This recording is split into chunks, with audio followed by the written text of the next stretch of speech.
Torres, bakit? Bakit? Anong point?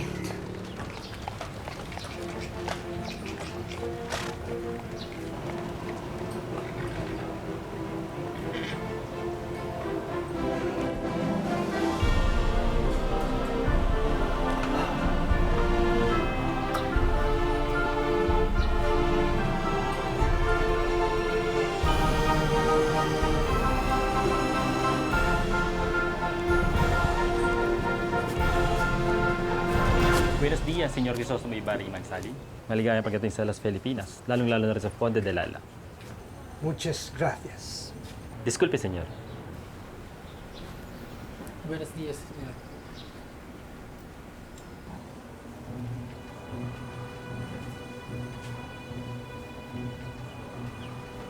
Buenos dias, senyorita. Ipagpatawad ninyo ang itatanong ko, ngunit maaari ko bang malaman kung bakit ganyan na lamang ang iyong pagtitig sa akin? Hindi ako makapaniwala. Totoo ba? Ikaw si Crisostomo Ibarra? Ikaw yung boyfriend... Yung nobyo ni Maria Clara? Siyang tunay. Maaari ko bang malaman kung sino kayo at paano niyo nakilala ang aking nobyo?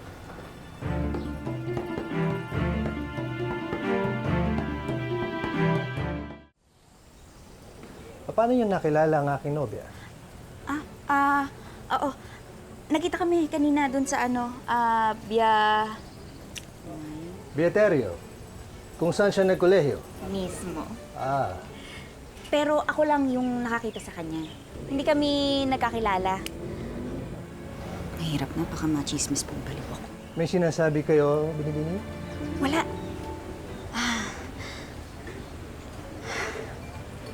Grabe. Ang gwapo mo. Hindi ako makapaniwalang nakilala kita. Akala ko kasi sa nobela na... Natutuwa ako nakilala kita.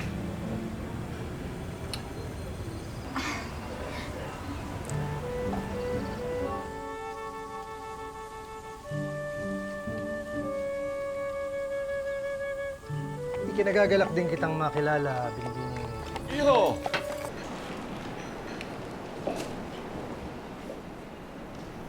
Dinala yung mga gamit sa iyong silid sa numero 23. Gracias, Tio. Tio, ang buong akala ko ay kasama ninyo ang aking ama upang salubungin ako. Hinulaan ko pa naman na naghihintay siya dito upang ako ay sorpresahin, ngunit wala pala.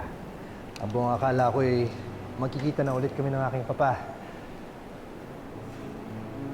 Marahil ay hindi niya maiwan ang mga negosyo sa San Diego, ano po? Marami pong panahon para pag-usapan natin ng ganyang bagay. Mahabang yun nilakbay. May pagdiriwang pa tayo mamaya. Mas mabuti pa siguro magpahinga ka na muna. Susunduin na lang kita bago mag-alas 6 ng gabi. Tayo daw.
Sino ka ba talaga, Binibini?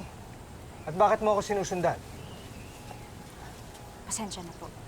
Kung gano'n ay tama nga ang hinala ko.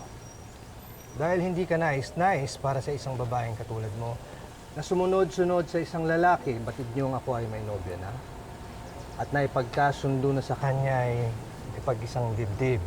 Sa pulpano kami mga musmus pa lamang. Grabe naman ang bilib mo sa sarili mo. Hindi kita sinusundan dahil may gusto ko sa'yo. Hindi ganun yun. Kung gayon, ay bakit para kang isang alaging tuta na sunod na sunod? Baka po kasi pag nalaman niyo yung totoo, isipin niyo ring baliw ako. Ano ang winika ninyo? Wala. Ang totoo niyan, hindi pa ako kumakain. Oo, mula pa kaninang umaga. Naghahanap kasi ako ng trabaho dahil bagong salta ako dito. Pero wala akong makita. Ikaw ang nakita ko. Mukhang mabait ka naman at maawain. Kaya naisip ko, baka...